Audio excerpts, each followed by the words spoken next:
اول تو آپ کو یہ یاد دلا دیں کہ ایاز صادق صاحب نے کہا کیا اور انہوں نے پھر اس کی صفائی کس طرح پیش کی. ابھی نندن کی کیا بات کرتے ہیں. مجھے یاد ہے شاہ محمود قریشی صاحب اس میٹنگ میں تھے جس میں پرائم منسٹر صاحب نے آنے سے انکار کر دیا اور چیف آف آرمی سٹاف تشریف لائے. پیر کانپ رہے تھے, پسینے ماتھے پہ تھے, اور ہم سے شاہ محمود صاحب نے کہا, فورن منسٹر صاحب نے, کہ خدا کا واسطہ ہے اب اس کو واپس جانے دیں, چونکہ 9 بجے رات کو ہندوستان پاکستان پہ اٹیک کر رہا ہے. وہ کوئی ہندوستان نے اٹیک نہیں کرنا تھا, کچھ نہیں ہونا تھا, صرف گھٹنے ٹیک کے ابھی نندن کو واپس بھیجنا تھا جو انہوں نے کیا. تو یہ ایسی باتیں نہ کریں کہ جو ہم مجبور ہو جاتے ہیں یہ بات کرنے کو. انسان وہ بات کرے جس سے کوئی پروڈکٹیوٹی آ جائے قومی اسمبلی میں, کوئی ہماری لیجسلیشن ہو جائے, کوئی ہم کام کر سکیں. شکریہ. اب اس کے جواب میں بہت ساری باتیں سامنے آئیں. آپ کو پہلے جو حکومت کی اس وقت آفیشیل زبان ہے شبلی فراز صاحب, ان کے بیان دکھاتے ہیں. یہ بالکل نہیں ہو سکتا کہ آپ کو چونکہ امیونٹی ہے تو آپ آ کے تو پاکستان کے خلاف, پاکستان کے اداروں کے خلاف تاریخ کو مسخ کرنا شروع کر دیں. جو جھوٹ بولنا, اس کی بھی تو وہ دیں گے, جواب دیں گے ایاز صادق, کہ انہوں نے اپنے لیڈر کی طرح فلور آف دا ہاؤس پہ جھوٹ بولا, لیکن جو ان کا جھوٹ تھا اس نے پاکستان کو بہت زیادہ نقصان پہنچایا ہے. لیگل قانونی ٹیم بالکل بیٹھی ہوئی ہے اور ہم اس پہ ضرور کارروائی کریں گے, قانونی کارروائی. اچھا, کافی ڈیٹیل میں فواد چودھری صاحب نے اس کا جب جواب دیا تھا, اور ان کے جواب دینے کی وجہ سے کتنی ساری اور کنٹروورسیز کھل گئی تھیں جن کے اوپر اس وقت بھی انٹرنیشنل میڈیا میں بہت گفتگو ہو رہی ہے. پلوامہ کے حوالے سے پاکستان نے کہ شاید غلطی سے ذمہ داری قبول کر لی ہو اور اس کو اپنی فتح قرار دیا ہو, جس کی وضاحت بھی فواد چودھری صاحب نے دے دی تھی. وہ تو بہت ہوا. اب کیونکہ اس کے اوپر کل تبصرہ ہو گیا ہے, آج ہم ایاز صادق صاحب کی بات پر فوکس کریں گے. شیخ رشید احمد صاحب نے بھی اس کا آڑے ہاتھوں لیا, کس طرح آپ کو دکھاتے ہیں؟ حالات کافی ابتر ہوتے جا رہے ہیں, سیاست کو ریاست پر اہمیت دی جا رہی ہے. میں یہ سوچ بھی نہیں سکتا کہ ایاز صادق نواز شریف کی تھپکی کے بغیر یہ بیان لگا سکتے ہیں. یہی بات ختم نہیں ہو رہی, یہ جلسوں کی بات نہیں ہے. اب آپ نے فیصلہ کرنا ہے کہ سیاست سے لڑائی کرنی ہے تو عمران خان میدان میں ہے, ریاست سے لڑائی آپ کا حق نہیں ہے. اس کے ساتھ ساتھ پاکستان میں اندر سے انتشار اور خلفشار پیدا کرنے کی کوشش کی جا رہی ہے. اس انتشار اور خلفشار سے یہ نہ ہو کہ سیاسی قوتوں کو پچھتانا پڑے. پیپلز پارٹی نے پھر بھی بہتر سیاست کھیلی ہے. بعض عقل کے اندھوں کو اندازہ نہیں ہے کہ سیاست کس خطرناک مراحل میں داخل ہو رہی ہے. ان سے میں گزارش کروں گا کہ عقل کے ناخن لیں. نہ ملک مارشاء اللہ کی طرف جا رہا ہے, نہ عمران خان اسمبلیاں توڑ رہے ہیں. سیاست میں ڈائلاگ کے دروازے نہیں بند کر سکتا. سیاستدانوں کو عقل کے ناخن لینے چاہیے. حالات جس تیزی سے جس جانب جا رہے ہیں اس سے کچھ بھی ہو سکتا ہے.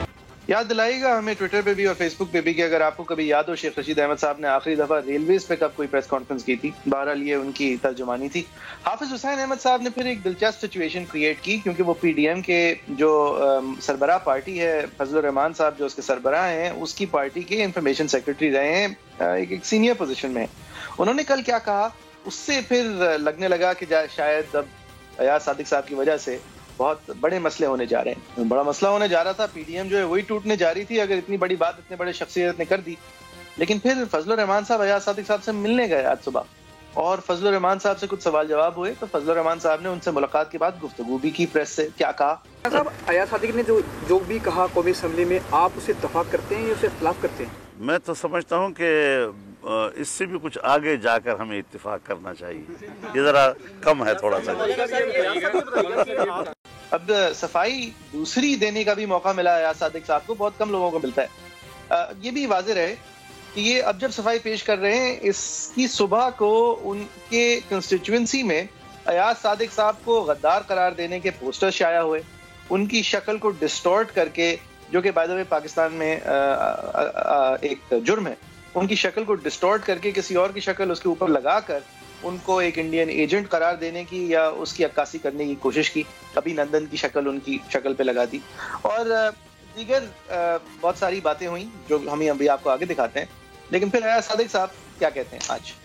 میں اپنے موقف پہ کھڑا ہوں, اور انشاءاللہ آنے والے وقت میں آپ دیکھیں گے میرے پاس بے شمار راز ہیں. نیشنل سیکیورٹی کمیٹی جو تھی پارلیمنٹ کے, اس کو میں ہیڈ کرتا رہا ہوں. میں نے کبھی غیر ذمہ دارانہ نہ سٹیٹمنٹ دی ہے, نہ انشاءاللہ دوں گا. اچھا، منسٹری آف انٹیریئر اس پوری چیز کو ایک نیٹ وہ میں ٹائی کر دیتی ہے جب اعجاز شاہ صاحب یہ فرماتے ہیں کے بارے میں لوگوں نے درخواستیں دی ہے کہ ان کے اوپر کیس کیا ہے، گورنمنٹ نے نہیں. اسلام آباد میں بھی درخواست دی ہے، لاہور میں بھی درخواست دی ہے کہ ان کے اوپر کیس کیا جائے انڈر آرٹیکل 6. وہ انہوں نے لیگل کو بھجوا دیا ہے.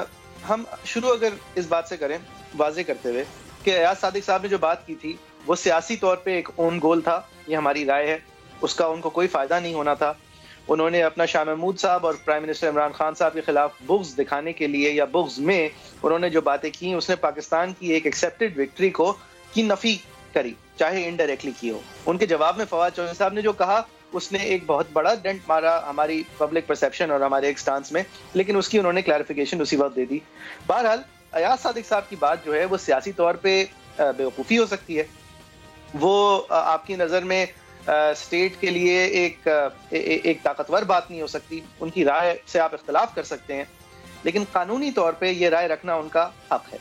قانونی طور پہ اس رائے کا اظہار اگر وہ پارلیمان کے فلور پہ کریں تو ان کو آئینی پروٹیکشن حاصل ہے اس بات کرنے کی، ان کے خلاف کوئی کارروائی نہیں کی جا سکتی.